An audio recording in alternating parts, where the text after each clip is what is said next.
Hi everyone, I'm Marcy, and today I'm making green chili, chicken, and cheese tamales. As far as tamales go, they're my favorite, and it just wouldn't be the holidays without them.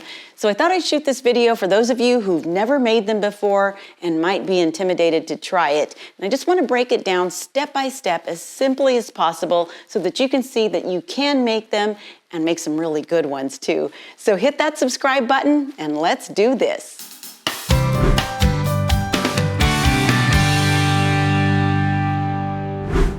Everyone has their own way of making tamales. The trick is to find a recipe that you're comfortable with and then make them enough times to where you start picking up some tricks and maybe even doing your own adaptations. I definitely do some things that you've probably never seen before, but I'll present them as options as we go along. First, let's go over what you're going to need, and I'll put the measurements in the description box below. You'll need some chicken, some Hatch Green Chile. This has already been roasted and peeled. You're going to need some cheddar cheese, and you want to buy it in block form, not already grated, because we're going to be cutting some pretty thick slices. You'll need some onion, garlic, cumin, chicken bouillon, a couple of bay leaves, salt, Maseca brand corn flour, some lard, a package of hojas or corn husks, and finally, you're going to need some patience because tamales take a while, but they're definitely worth the effort. So get the family in on it and just have some fun with it. First thing we need to do is cook the chicken. And you can do this over the stove by boiling it in water, but I prefer doing it in the crock pot even if it takes longer because slow cooking ensures the meat is going to be juicier. Once the chicken is in there, I add half an onion for flavor, some salt, a cube of chicken bouillon. Then I'm going to add about 1.5 cups to 2 cups of water. This is more water than I would normally put, but that's because we're going to need quite a bit of chicken broth later for the masa. Finally, I'll toss in a couple of bay leaves, cover it up, and let it cook on high for 2.5 hours. When it's done, I'll take out the chicken, set the broth aside for later, and then shred the chicken using a fork.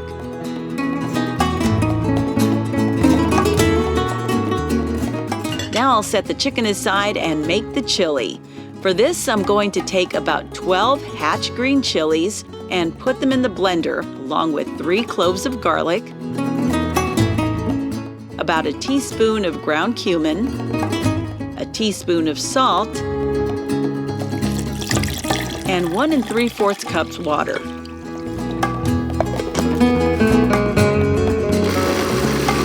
I like to blend until I get a smooth sauce, but you can also just chop everything by hand if you prefer.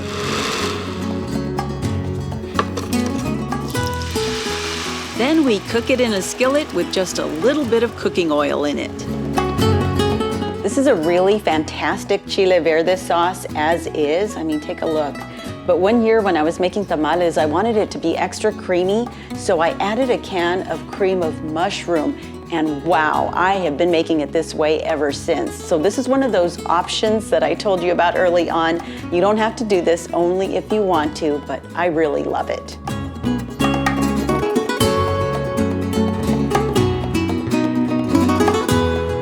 While the chili is cooking, you'll want to add the shredded chicken. I made so much chicken, I might not even need it all. Let's start with that. Get it all mixed in. Let it simmer a few minutes more, and then you can set it aside. At this point, you'll want to start soaking your corn husks. If you have a really giant pot, you can do this over the stove, but I just use my sink and make sure it's clean first. I fit the husks in there and then pour some boiling water over them and fill the rest with hot water from the tap. You want the water to cover them completely so you can leave them soaking for a couple of hours. This does 2 things. It makes sure the husks are clean, and it gets them more soft and pliable so you can work with them later. Now we can make our masa, and I'll be using a stand mixer for this. I'm going to take 2 cups of lard and whip it for about 10 to 15 minutes until it's nice and fluffy. This really is a secret to good masa. You can do this by hand if you don't have a stand mixer, but it is a workout. While that's going, I'm going to put 6 cups of the Maseca corn flour in a large bowl. I'm going to add 1 tablespoon baking powder and 1 tablespoon salt and mix it up. Now I'll go back and check the consistency of the lard. When it's creamy and sort of fluffy looking, it's ready. And that's what it's supposed to look like, almost like you're making a meringue for a lemon meringue pie. I can now start adding the corn flour mixture to the blender a little at a time.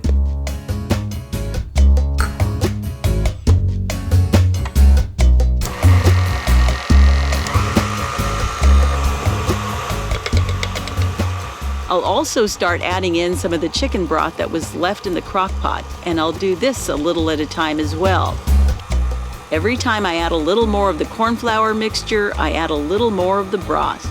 You'll need a total of 4 to 5 cups of chicken broth, so make sure you have extra on hand.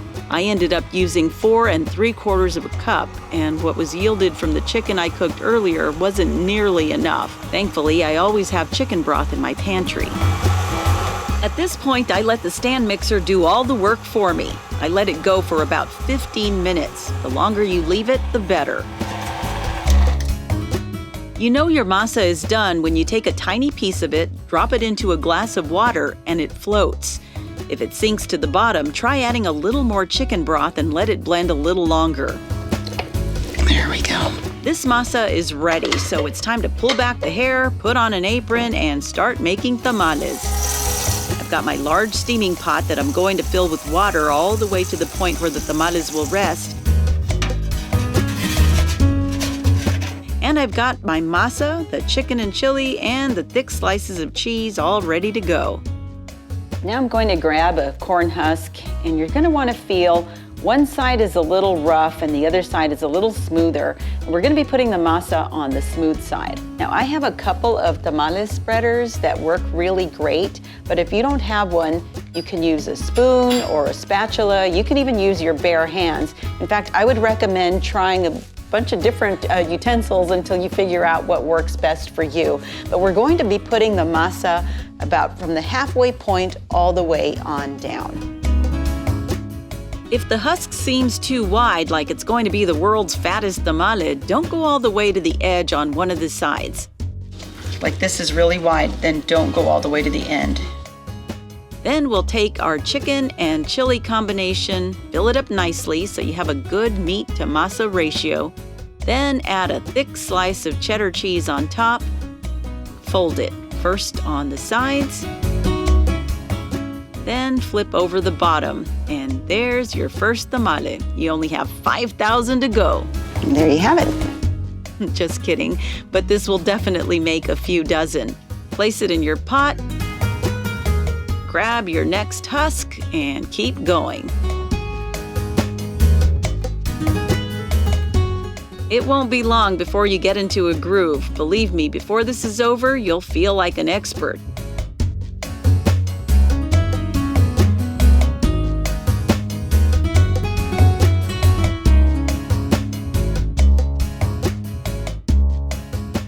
Because corn husks are all different sizes, if you should come across some that are too small, just overlap 2 of them. And when you spread the masa on top, it'll act as a glue and hold them together. Problem solved. Now it's time to speed things along.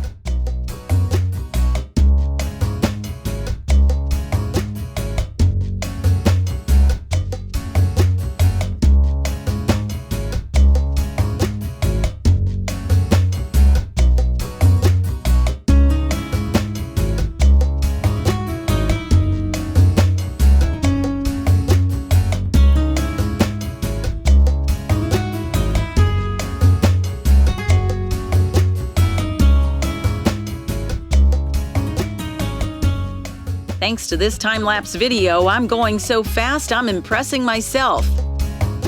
I am done. When you've got your pot all loaded, sigh for dramatic effect, carry it over to your stove and get them cooking over a medium heat. Once they start to steam, set your timer. They take 2 hours to cook. Just keep an eye on them, especially after that 1 hour mark, to make sure the water that's making the steam doesn't dry up. If you listen carefully, you should be able to hear the water boiling. And if not, that's a sign that you need to add a little more water. When you open it, you always want to open with the lid away because otherwise you will burn yourself. This stuff is really, really hot. Oh, that looks so good with the melted cheese. Now I'm going to show you how to add water in case it needs some, because you never want to get the water in the tamales themselves, so you kind of find a spot where you can pour the water along the edge. This really doesn't need any, but I'm just doing this to show you. So you put a little on the edge, and then you should be good. You can let it keep cooking. These are all done, and they look and smell so good. I can hardly wait to taste them. But as you can see, they are piping hot. So I'm just gonna take one out right now, let it sit for a while and cool off, and then I'll give it a taste. I'm gonna go ahead and open this up now. And you can see how easily it falls off from the corn husk. And this is a reward for all that hard work.